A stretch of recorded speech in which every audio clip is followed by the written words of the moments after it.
The persecution, under Decius, A.D. 249.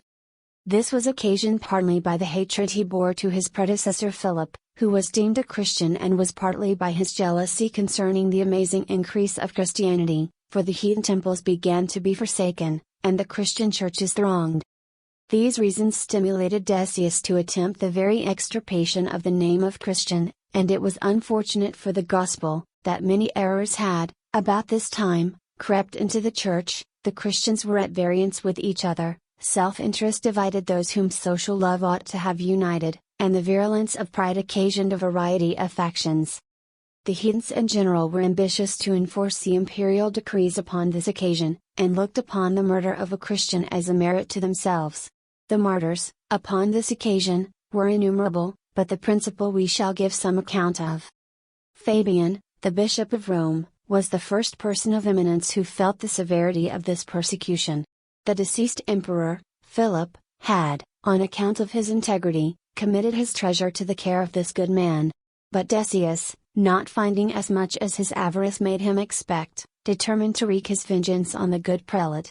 He was accordingly seized, and on January 20th, A.D. 250, he suffered decapitation. Julian, a native of Cilicia, as we are informed by Street Chrysostom, was seized upon for being a Christian. He was put into a leather bag, together with a number of serpents and scorpions, and in that condition thrown into the sea. Peter, a young man, amiable for the superior qualities of his body and mind, was beheaded for refusing to sacrifice to Venus. He said, "I am astonished you should sacrifice to an infamous woman, whose debaucheries even your own historians record, and whose life consisted of such actions as your laws would punish. No, I shall offer the true God the acceptable sacrifice of praises and prayers." Optimus, the proconsul of Asia, on hearing this, ordered the prisoner to be stretched upon a wheel, by which all his bones were broken, and then he was sent to be beheaded. Nicomasius, being brought before the proconsul as a Christian, was ordered to sacrifice to the pagan idols. Nicomasius replied, "I cannot pay that respect to devils, which is only due to the Almighty." This speech so much enraged the proconsul that Nicomasius was put to the rack. After enduring the torments for a time, he recanted, but scarcely had he given this proof of his fealty, than he fell into the greatest agonies, dropped down on the ground, and expired immediately. Denissa, a young woman of only 16 years of age, who beheld this terrible judgment, suddenly exclaimed, "O unhappy wretch, why would you by a moment seize at the expense of a miserable eternity?"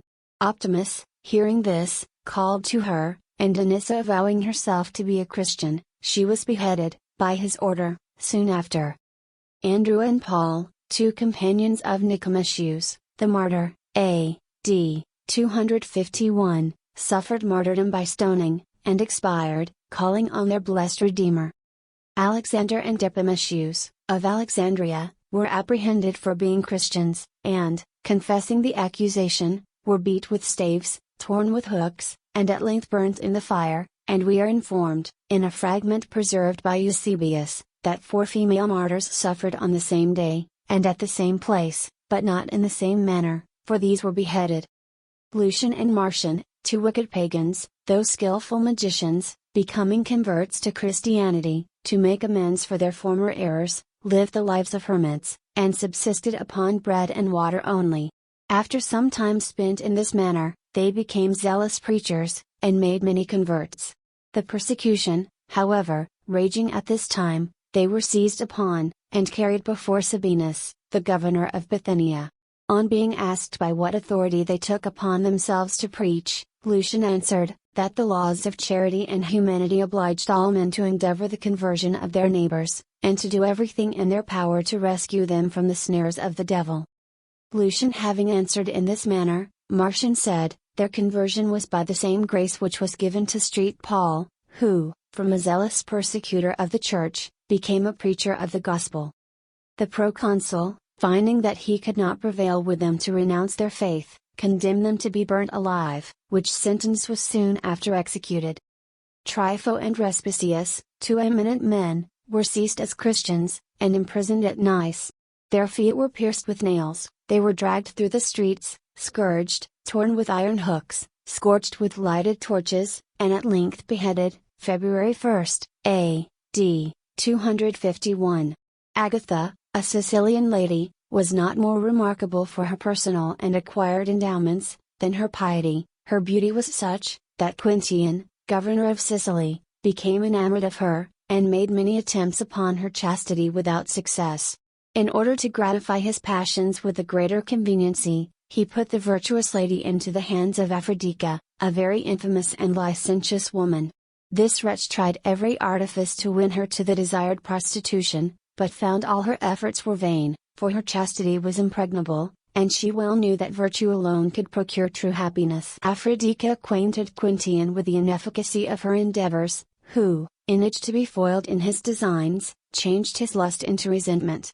On her confessing that she was a Christian, he determined to gratify his revenge, as he could not his passion. Pursuant to his orders, she was scourged, burnt with red-hot irons, and torn with sharp hooks. Having borne these torments with admirable fortitude, she was next laid naked upon live coals, intermingled with glass, and then being carried back to prison, she there expired on February 5, 251. Cyril, Bishop of Gortyna, was seized by order of Lucius, the governor of that place, who, nevertheless, exhorted him to obey the imperial mandate, perform the sacrifices, and save his venerable person from destruction, for he was now 84 years of age. The good prelate replied that as he had long taught others to save their souls, he should only think now of his own salvation. The worthy prelate heard his fiery sentence without emotion, walked cheerfully to the place of execution, and underwent his martyrdom with great fortitude. The persecution raged in no place more than the island of Crete, for the governor, being exceedingly active in executing the imperial decrees, that place streamed with pious blood. Babylas, a Christian of a liberal education, became Bishop of Antioch, A.D. 237, on the demise of Zebinus. He acted with inimitable zeal, and governed the church with admirable prudence during the most tempestuous times. The first misfortune that happened to Antioch during his mission, was the siege of it by Sapor, king of Persia, who, having overrun all Syria, took and plundered this city among others, and used the Christian inhabitants with greater severity than the rest, but was soon totally defeated by Gordian. After Gordian's death, in the reign of Decius, that emperor came to Antioch, where, having a desire to visit an assembly of Christians, Babylas opposed him, and absolutely refused to let him come in. The emperor dissembled his anger at that time, but soon sending for the bishop, he sharply reproved him for his insolence, and then ordered him to sacrifice to the pagan deities as an expiation for his offense. This being refused, he was committed to prison, loaded with chains, treated with great severities, and then beheaded, together with 3 young men who had been his pupils. A.D. 251. Alexander, Bishop of Jerusalem, about this time was cast into prison on account of his religion, where he died through the severity of his confinement. Julianus, an old man, lame with the gout, and Cronion, another Christian, were bound on the backs of camels, severely scourged, and then thrown into a fire and consumed. Also 40 virgins, at Antioch, after being imprisoned, and scourged, were burned. In the year of our Lord 251, the Emperor Decius having erected a pagan temple at Ephesus, he commanded all who were in that city to sacrifice to the idols. This order was nobly refused by 7 of his own soldiers, viz.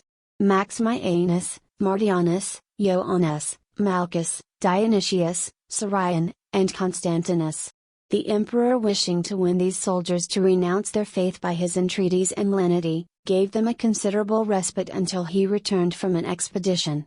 During the emperor's absence, they escaped, and hid themselves in a cavern, which the emperor being informed of at his return, the mouth of the cave was closed up, and they all perished with hunger.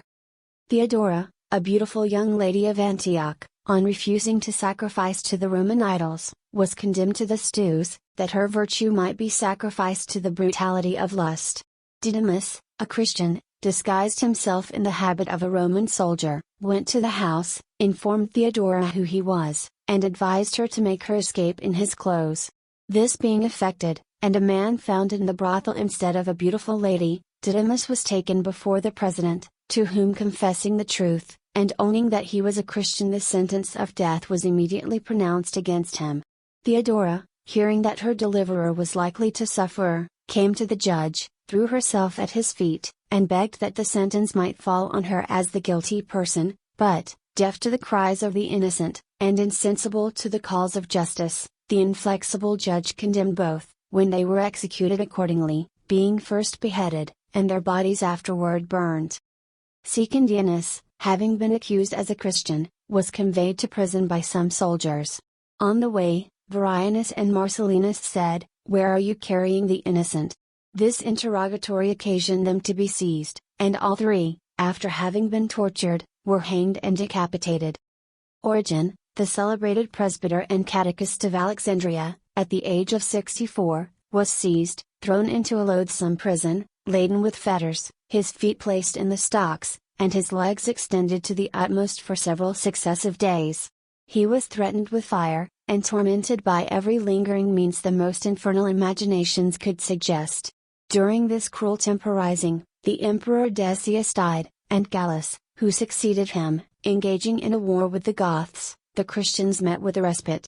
In this interim, Origen obtained his enlargement, and, retiring to Tyre, he there remained until his death, which happened when he was in the 69th year of his age. Gallus, the emperor, having concluded his wars, a plague broke out in the empire, sacrifices to the pagan deities were ordered by the emperor, and persecutions spread from the interior to the extreme parts of the empire, and many fell martyrs to the impetuosity of the rabble, as well as the prejudice of the magistrates. Among these were Cornelius, the Christian bishop of Rome, and Lucius, his successor, in 253. Most of the errors which crept into the Church at this time arose from placing human reason in competition with revelation, but the fallacy of such arguments being proved by the most able divines, the opinions they had created vanished away like the stars before the sun.